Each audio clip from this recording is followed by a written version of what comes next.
وَلْتَكُنْ مِنْكُمْ أُمَّةٌ يَدْعُونَ إِلَى الْخَيْرِ وَيَأْمُرُونَ بِالْمَعْرُوفِ وَيَنْهَوْنَ عَنِ الْمُنْكَرِ وَأُولَئِكَ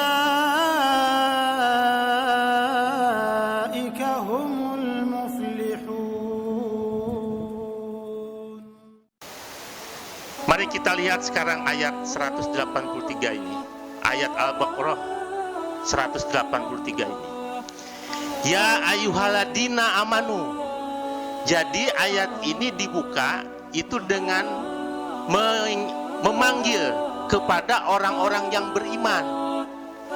Ya ayyuhaladina amanu.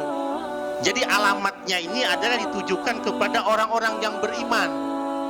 Jadi kalau orang yang tidak mengaku dirinya beriman, tidak kena ayat ini. Nah, kalau dilihat dari istilah, iman itu artinya meyakini, mempercayai di dalam hati, diucapkan oleh lidah,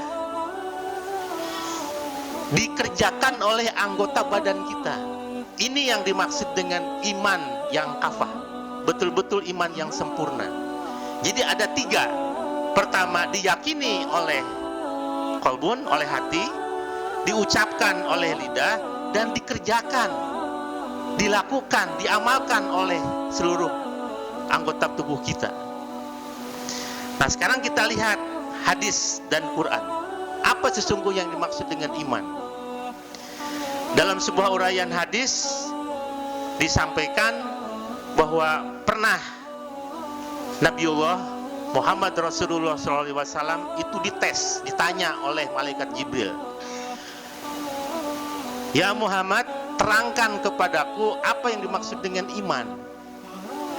Jawaban Rasulullah bahwa iman itu adalah mempercayai adanya Allah. Yang pertama. Yang kedua, mempercayai adanya malaikat-malaikat.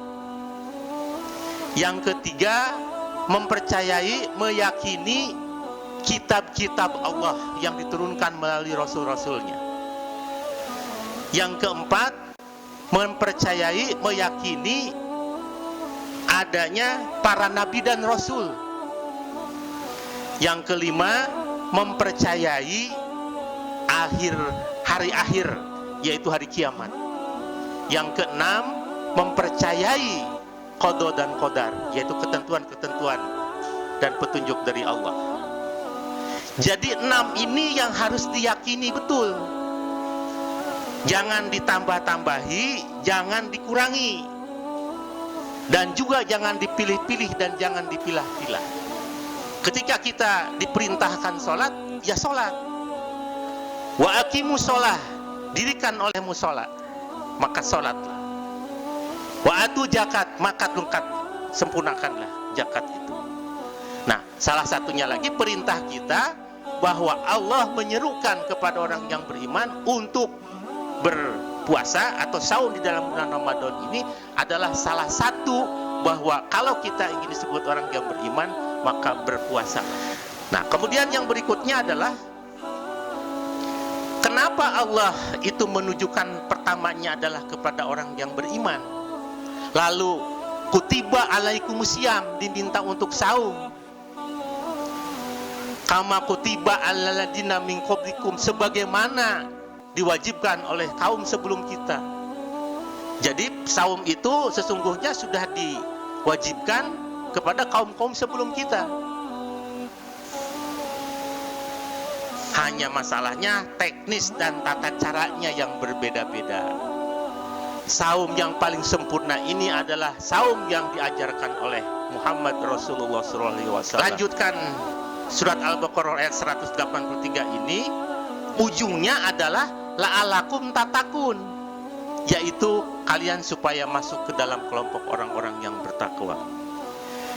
Lengkapnya, wahai orang-orang yang beriman, diwajibkan kepada kamu untuk saum di dalam bulan Ramadan sebagaimana diwajibkan kepada kaum sebelummu supaya kamu bertakwa. Artinya secara singkat bahwa orang yang beriman kemudian melakukan saum di dalam bulan Ramadan ini untuk apa? Untuk supaya kita masuk ke dalam kelompok orang yang bertakwa. Karena pada ujungnya nanti bahwa yang akan dinilai dan sebagai tiket kita masuk surga itu adalah takwa. Jadi sekali lagi saya sampaikan pada kesempatan yang berbahagia ini, kita orang yang beriman diminta untuk saum itu supaya naik kelas menjadi orang-orang yang bertakwa.